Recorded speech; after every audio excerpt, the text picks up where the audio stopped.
दोस्तों, आज हम एक्सप्लेन करने वाले हैं हाल ही में आई मूवी वीरा धीरा सूरन को। आज की हमारी कहानी एक्शन थ्रिलर मूवी है जो आपको जरूर पसंद आएगी, इसलिए वीडियो को भी लाइक कर दीजिए। हम चलिए कहानी शुरू करते हैं। तो कहानी की शुरुआत मदुरई के एक छोटे से गांव से होती है, जहां हम मिलते हैं पेरियार रवि और उसके बेटे कनन से। असल में रवि एक बहुत बड़ा मॉबस्टर था जो कि मदुरई में काफी फेमस था। पुलिस भी उसके पास जाने से घबराती थी, इस वजह से पूरे गांव पर उसी का कब्जा था और वो खुलेआम गुंडागर्दी करता रहता था। एक रात मदुरई में एक बड़ा फेस्टिवल होता है, जहां एक औरत अपनी बेटी के साथ कनन से मिलने के लिए आती है और वो उससे पूछती है कि मेरा पति कहाँ है। हालांकि कनन को उसके बारे में कुछ भी पता नहीं था। असल में एक टाइम पर उस औरत का पति कनन के साथ काम करता था, पर कुछ समय पहले जब उसने कनन के खिलाफ आवाज उठाई तो उन लोगों ने उसे निकाल दिया और यही वजह थी कि वो औरत वहाँ पर आई थी। आज उस औरत ने सुबह से अपने पति को देखा नहीं था,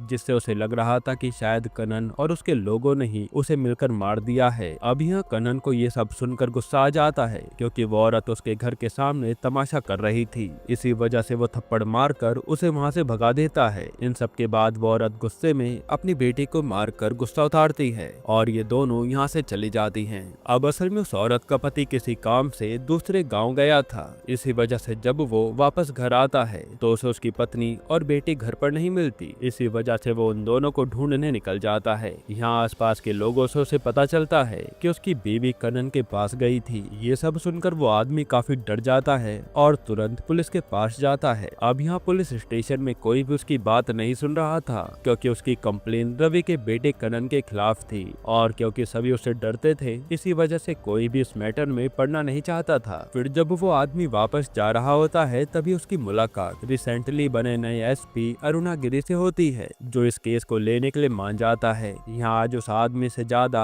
अरुणा गिरी खुश था, क्योंकि आज उसे एक पुराना हिसाब बराबर करने का मौका मिल गया था। असल में कुछ समय पहले अरुणा गिरी उस एरिया में डीएसपी था, लेकिन रवि और कनन की वजह से उसे उसकी पोस्ट से निकाल दिया गया था और यही वजह थी कि अब वो एसपी बनकर उनसे बदला लेना चाहता था और ये उसके लिए एक बेहतरीन मौका था अपने बदले को अंजाम देने का। इसी वजह से वो कनन के खिलाफ केस फाइल कर लेता है। अब जब ये सारी बातें रवि को पता चलती है तो वो घबरा जाता है, क्योंकि उसे पता था कि अब अरुणागिरी को रोकना एक मुश्किल काम है। इसी वजह से वो तुरंत अपने बेटे को कॉल करता है और उसे आज रात कहीं छुप जाने के लिए कहता है, क्योंकि अगर अरुणागिरी ने उसे पकड़ लिया तो वो उसे आज रात ही इनकाउंटर कर देगा, जिससे उसे कोई बचा नहीं सकता। इसके बाद अब वो खुद अरुणागिरी से मिलने जाता है और उसे कहता है कि तुम पुरानी दुश्मनी भूल जाओ, पर अरुणागिरी मानने वाला नहीं था। जो बात अब रवि के समझ में आ चुकी थी, इसी वजह से अब वो काली से मदद लेने का डिसाइड करता है, क्योंकि उसके पास और कोई रास्ता नहीं बचा था। रवि जानता था कि अब सिर्फ काली ही उन्हें बचा सकता है। इसके बाद यहाँ हम इंट्रोड्यूस होते हैं हमारी कहानी के मेन कैरेक्टर काली से, जो कि एक जनरल स्टोर में काम कर रहा था। काली यहाँ अपनी बीवी कलाईवाणी और अपनी बेटी के साथ रहता था। असल में काली एक बहुत ही खतरनाक आदमी था, जिसके नाम से सब एक वक्त में डरा करते थे और वो पहले रवि के साथ ही काम करता था, पर एक हादसे के बाद से काली ने रवि के साथ काम करना बंद कर दिया और अपनी फैमिली स्टार्ट कर दी। अब यह हादसा क्या था वो हमें आगे पता चलेगा। खैर, अब जब रवि काली से मिलता है तो उसे उसकी मदद करने के लिए कहता है, क्योंकि अब वही है जो उसे बचा सकता था। पर यहाँ काली साफ मना कर देता है, क्योंकि वो अब एक फैमिली मैन था और वो वापस इन सब कामों को करना नहीं चाहता था। पर रवि उसके पैरों में गिर जाता है और उससे उसके बेटे को बचाने के लिए कहता है। पर तब भी जब काली नहीं मानता तो रवि उसे ब्लैकमेल करने लगता है, जिस पर अब काली को मानना ही पड़ता है। वहीं दूर खड़ी कलाईवाणी ये सब सुन रही होती है। इसी वजह से वो काली को समझाती भी है कि उसे रवि के साथ नहीं जाना चाहिए, पर काली के पास कोई और चारा नहीं था, क्योंकि रवि ने उसे धमकी दी थी कि अगर उसने अब मना किया तो वो उसके परिवार को छोड़ेगा नहीं। इसी वजह से अपनी पत्नी के मना करने के बावजूद भी काली रवि के साथ चला जाता है। अब यहाँ रवि काली को उसके मास्टर प्लान के बारे में बताता है। उसने सोचा था कि वह एसपी अरुणागिरी को कनन को पकड़ने से पहले ही मरवा देगा, जिससे वो और कनन दोनों बच जाएंगे। और उस प्लान को एग्जीक्यूट करने के लिए वो काली को एक बॉम्ब देता है, जिससे उसे एसपी को मारना था। अब काली उस बॉम्ब को रोड पर लगा देता है जहाँ से अरुणागिरी की गाड़ी को निकलना था, पर एसपी की किस्मत इतनी अच्छी थी कि उसकी गाड़ी वहाँ से नहीं निकलती, जिससे वो बच जाता है। अब इन सबसे रवि बहुत गुस्सा होता है, क्योंकि अगर काली ये काम नहीं कर पाया तो वो सब मारे जाएंगे। इसी वजह से वो काली को किसी भी तरह से एसपी को मार देने के लिए कहता है। तभी अचानक काली को कनन का कॉल आता है जो उसे धमकी देता है कि अगर उसने जल्द से जल्द ऐसा नहीं किया तो उसके परिवार को कोई बचा नहीं पाएगा। फिर इन सब धमकियों से काली काफी ज्यादा घबरा जाता है और तुरंत अपने परिवार को देखने के लिए जाता है, क्योंकि उसे शक था कि रवि उसके परिवार के पीछे ही होगा। वहीं यहाँ आज रात मदुराई में फेस्टिवल चल रहा था, इसी वजह से सभी लोग मंदिर जा रहे थे, जहाँ काली देखता है कि उसकी बीवी और बेटी के पीछे रवि के लोग चल रहे हैं, जिन्हें देखकर वो ये बात समझ गया था कि बिना रवि की बात माने वो अपने परिवार को बचा नहीं सकता। इसी वजह से अब वो एसपी को मारने के लिए जाता है। यहाँ वो देखता है कि एसपी के घर के बाहर बहुत टाइट सिक्योरिटी है और अंदर जाना लगभग नामुमकिन है। इसी वजह से वो एसपी की बाहर से आती हुई कार के सामने बड़ी स्टाइल से खड़ा हो जाता है। जहाँ एसपी काली को देखता है तो उसके होश उड़ जाते हैं, क्योंकि काली एक समय पर बहुत खतरनाक इंसान था। इसी वजह से वो उससे बात करने के लिए आता है। यहाँ काली उसे बताता है कि रवि ने उसे एक काम दिया है, पर वो अब ये काम करना नहीं चाहता। हालांकि यहाँ काली डायरेक्टली एसपी को कुछ भी नहीं बताता। आगे वो उसे कहता है कि तुम जो कर रहे हो उसे बंद कर दो और मुझे मजबूर मत करो। पर यहाँ अरुणागिरी उसकी बात नहीं मानता और उसे कहता है कि कल सुबह तक वो किसी भी तरह रवि और कनन को मार देगा। इस वजह से उसे परेशान होने की जरूरत नहीं है। अब यहाँ काली ने ऐसा इसलिए किया था क्योंकि एसपी को मारने के बाद उसका बचना मुश्किल था और ये बात वो अच्छे से जानता था। हालांकि रवि ने उससे ये बात कही थी कि अगर वो आज रात एसपी को मार देगा तो कल सुबह उसके बदले में एक दूसरा आदमी सरेंडर करने के लिए भेज दिया जाएगा, जिससे काली के ऊपर कोई आंच नहीं आएगी। असल में काली के एक दोस्त दिलीप ने पुलिस से बदतमीजी की थी, जिस वजह से उसका इनकाउंटर कर दिया गया था और ये भी एक वजह थी कि जिसके चलते काली उस एसपी को मारना नहीं चाहता था, क्योंकि वो जानता था कि पुलिस वाले कितने खतरनाक होते हैं। अब यहाँ से सीन फ्लैशबैक में जाता है और हम देखते हैं कि काली की शादी हो रही होती है। ये वो समय था जब काली रवि के यहाँ काम करता था। उसी रात उसके दोस्त दिलीप को बदतमीजी करने के लिए पुलिस ने कस्टडी में ले लिया था और फिर गुस्से में एक पुलिस वाले ने उसका इनकाउंटर भी कर डाला था। अब ये एक बड़ा क्राइम था, क्योंकि कस्टडी में लेने के बाद पुलिस इस तरह किसी का भी इनकाउंटर नहीं कर सकती, वो भी सिर्फ बदतमीजी के जुर्म में। इस वजह से जब रवि और कनन को ये बात पता चली तो वो काली को ये सब नहीं बताते, बल्कि इस इंसिडेंट के चलते वो पुलिस वालों को ही ब्लैकमेल करना शुरू कर देते हैं, जिससे पुलिस घबरा जाती है और फिर रवि और कनन इस बात का फायदा उठाकर पुलिस वालों से अपना काम निकलवाते रहते हैं। यहाँ रवि जानता था कि अगर उन्होंने काली को इस बारे में बता दिया तो वो किसी को छोड़ेगा नहीं। वहीं जिस इंस्पेक्टर ने दिलीप को मारा था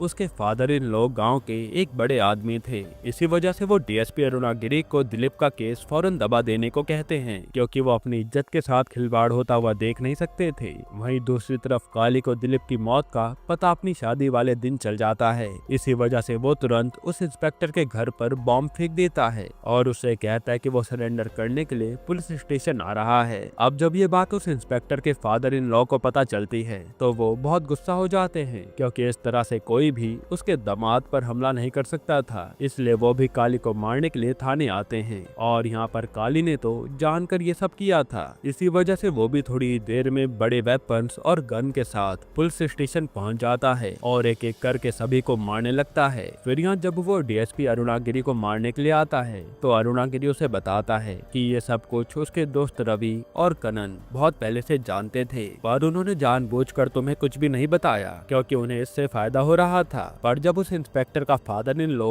उनके काम के बीच आने लगा तो उन लोगों ने ये प्लान बनाया। वो जानते थे कि दिलीप की मौत का बदला तुम जरूर लोगे, इसी वजह से उन्होंने उस इंस्पेक्टर और उसके फादर इन लॉ को तुमसे मरवाने की कोशिश की और तुम उनके जाल में फंस भी गए। अब ये सब सुनकर काली बिल्कुल टूट जाता है, क्योंकि वो रवि और कनन पर बहुत भरोसा करता था और उसे विश्वास नहीं हो रहा था कि उन लोगों ने उससे इतना बड़ा धोखा दिया है। इन सब के बाद से ही काली उन लोगों की गैंग छोड़ देता है और अपनी फैमिली के साथ नई जिंदगी शुरू करता है। वहीं दूसरी तरफ इन सब के खिलाफ कोई एक्शन न लेने की वजह से डीएसपी अरुणागिरी का डिमोशन हो जाता है और वो एक नॉर्मल इंस्पेक्टर बन जाता है। इस तरह से बहुत साल बीत चुके थे और अब जब अरुणागिरी वापस एसपी बन गया था तो वो इस गांव में रवि और कनन से बदला लेने के लिए वापस आया था। अब यहाँ से कहानी वापस प्रेजेंट में आती है और अरुणागिरी की बातें सुनकर काली उन्हें बता देता है कि कनन मंदिर के पीछे बनी सीढ़ियों के पास छुपा है। इस तरह अरुणागिरी और काली दोनों ही मंदिर के पास जाते हैं, जहां अरुणागिरी कनन को पकड़ लेता है और वहीं काली अपनी फैमिली को एक सेफ लोकेशन पर ले जाता है। फिर यहाँ जब रवि को पता चलता है कि कनन पकड़ा गया तो वो अपने आदमियों को उसे बचाने के लिए भेजता है। तब यहाँ एसपी अरुणागिरी एक बार फिर काली से बात करता है और उसे रवि की भी लोकेशन देने के लिए कहता है। साथ ही वो काली को एश्योर करता है कि वो सुबह तक उन दोनों को मार देगा, जिससे उसके परिवार पर कोई आंच नहीं आएगी। पर यहाँ काली को रवि की लोकेशन पता नहीं थी। इसी वजह से अरुणागिरी उसे कहता है कि अभी वो रवि की तरफ से ही काम करे और जैसे उसे रवि की लोकेशन का कोई अपडेट मिले तो वो तुरंत उसे बता दे, जिसके लिए काली मान जाता है। वही रवि के आदमियों को कनन मिल जाता है और यहाँ रवि के आदमी सभी पुलिस वालों को मार देते हैं, जिससे कनन आजाद हो गया था। पर यहाँ अब कनन तो अरुणागिरी से बदला लेना चाहता था, इसी वजह से वो उसे ढूंढता है। जिसके बाद यहाँ फायरिंग शुरू होती है और उसमें अरुणागिरी को गोली लग जाती है। इस वजह से वो एक कॉर्नर में छुप जाता है। पर तभी उसे काली वहाँ देख लेता है, जिसे देखकर अरुणागिरी कहता है कि काली तुम्हें मेरी मदद करनी चाहिए, क्योंकि अगर मैं मर गया तो इनकाउंटर लिस्ट में तुम्हारा भी नाम होगा। जो सुनकर काली उसकी मदद करता है और कनन से छुपकर उसे गाड़ी में बैठा देता है। हालांकि कनन अरुणागिरी को देख लेता है और उसकी कार के टायर में फायर कर देता है। पर वो यहाँ अरुणागिरी को मारता नहीं, क्योंकि वो जानता था कि अगर उसने ऐसा किया तो उसका नाम भी इनकाउंटर लिस्ट में आ जाएगा। इसी वजह से वो एसपी अरुणागिरी से कहता है कि आज मैं तुझे नहीं मारूंगा, पर तू आगे बच नहीं पाएगा। तभी अचानक कनन को एक बात क्लिक करती है और वो सोचता है कि आखिर मेरी लोकेशन अरुणागिरी को कैसे पता चली। इसी वजह से वो अपने पिता रवि को कॉल करता है और उनसे पूछता है कि आखिर मेरी लोकेशन के बारे में किसे किसे पता था, जिस पर वो काली और अपने 2 आदमियों का नाम उसे बताता है। अब यहाँ से तो सभी लोग घर जा चुके थे, पर फिर भी कनन सभी के यहाँ जाकर उन्हें मार देता है, जिससे उसे समझ आ जाता है कि जरूर ये सब काली नहीं किया है। इसी वजह से अब वो उसे मारने के लिए जाता है। तब यहाँ काली कनन से कहता है कि अभी अभी तेरी जिंदगी बची है, इसी वजह से अगर तू अपनी जिंदगी से थोड़ा भी प्यार करता है तो यहाँ से चला जा। पर यहाँ कनन बहुत गुस्से में था और वो अपने आदमियों के साथ काली पर अटैक करने लगता है। तब यहाँ काली को गुस्सा आ जाता है और वो कनन और उसके सभी गुंडों को जान से मार डालता है। जिसके बाद वो कनन की कार लेकर अपने घर जाता है। वहीं यहाँ रवि और उसका परिवार बचने के लिए पहले से ही काली के घर आए हुए थे। फिर जब रवि कनन की कार को देखता है तो वो काली से पूछता है कि आखिर उसे वो कहाँ से मिली और कनन कहाँ पर है। इस पर उसे काली कार में जाकर देखने के लिए कहता है और जब रवि कार में देखता है तो उसे वहाँ पर एसपी अरुणागिरी दिखता है, जो कि जख्मी था। यहाँ अरुणागिरी कहता है कि कनन मर चुका है और उसका कातिल कोई और नहीं बल्कि तुम्हारा काली है। ये सब कहने के बाद वो रवि से ये भी कहता है कि तुम जो चाहो काली के साथ करो, बस मुझे जाने दो। इसके लिए मैं तुम्हारे ऊपर कोई केस भी नहीं करूंगा। यहाँ एक तरह से अपनी जान बचाने के लिए अरुणागिरी गेम खेल रहा था। हालांकि अब अपने बेटे की मौत की खबर सुनकर रवि पागल सा हो जाता है और वो तुरंत गन निकालता है और अरुणागिरी को ही मार देता है। इसके बाद अब वो अपने लोगों को काली को भी मार देने के लिए कहता है। तब वो लोग काली को बहुत टॉर्चर करते हैं और उसे बुरी तरह से मारते हैं। इन सब पर काली कहता है कि तुम्हें मेरे साथ जो करना है वो करो, पर मेरे परिवार को जाने दो। लेकिन रवि उसकी बात नहीं सुनता। जिसके बाद काली फिर से उसे वार्निंग देता है कि मैं अब भी तुम लोगों को छोड़ सकता हूँ, बस मुझे और मेरे परिवार को छोड़ दो। जिस पर रवि पूछता है कि आखिर कनन की लाश कहाँ है। इस पर काली उसे एक कार की तरफ इशारा करता है। फिर अपने बेटे का पता लगते ही रवि और उसके लोग उस कार की तरफ भागते हैं और जैसे ही वो उस कार के पास पहुँचते हैं एक बहुत बड़ा धमाका होता है, जिसमें रवि और उसके सारे आदमी मारे जाते हैं। इन सब के बाद अब काली जानता था कि उसका अब इस गांव में रहना पॉसिबल नहीं है। इसी वजह से वो अपने परिवार को लेकर बस में बैठकर वहां से जाने लगता है। तभी बस में उसे वही औरत दिखती है जिसे हमने मूवी की शुरुआत में देखा था और वो अपने पति को ढूंढ रही थी। असल में कनन के घर से आते वक्त उस औरत की तबीयत खराब हो गई थी, जिसके चलते काली और उसकी बीवी ने उसे हॉस्पिटल पहुंचाया था